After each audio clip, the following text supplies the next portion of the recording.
నీళ్ళ ప్రాబ్లం ఉంది బిడ్డ. 3 రోజులకు ఒకసారి ఇడుస్తున్నాం నీళ్ళు. చాలా కష్టం అవుతుంది. ఈ రోజు నైట్ అయితే ఇంకా కొంతసేపు అయినాక వస్తుందేమో. లోపలికి పోవాలి, జరసేపు అంటే మళ్ళీ ఉట్టి రావాలి. 3 రోజులకు 2 రోజులకు 3 రోజులకు 2 రోజులకు. అది ఒకటే గంట. చిన్నగా ఇప్పుడే మళ్ళీ చిన్నగా ఏందయ్యా టిప్తున్నావు అంటే బిందెలు పట్టుకొని పండుకొని నల్ల మాట్లాడుతుండు. ఇక అట్లా మాట్లాడుతుండే ఇంకా ఆయనకు నీకేం చెప్పాలయ్యా ఏం మాట్లాడుతున్నావు అంటే మళ్ళీ 10 పెట్టిండు. ఇక ఇంటింటికి సపరేట్ గా. ఇంత ముందుకు మంచిగానే ఉండే, మంచిగానే వచ్చినాయి. మంచిగా వచ్చినప్పుడు ఈ అల్లరి ఎక్కడిది ఈ లొల్లి ఎక్కడిది అయ్యా. ఇప్పుడు ఈ 2 నెలల నుంచి ఈ 3 నెలల నుంచి ఈ సప్పుడు నీళ్ళు లేక ఏం లేక ఇప్పుడు పొద్దుగాల పోయి అందరూ డ్యూటీలకు మళ్ళీ వచ్చే వరకు వాళ్ళకి నీళ్ళు వద్దా?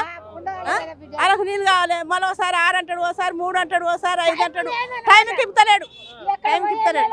కట్టు కావాలి కూర్చోవాలి. ఆ మెట్ల కాడ ఊకే కూర్చోవాలి. ఇగుపుతాడు ఆగిపుతాడు.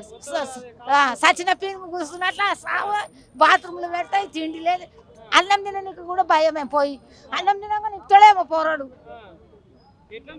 కాంగ్రెస్ ప్రభుత్వం మరి చాలా మంచిగా ఉన్నది కాంగ్రెస్ ప్రభుత్వం. ఆడుండగానే ఆ ముసలైనలే మంచిగా ఉండేది. ఆయన సార్ పేరు రాదు, కేసీఆర్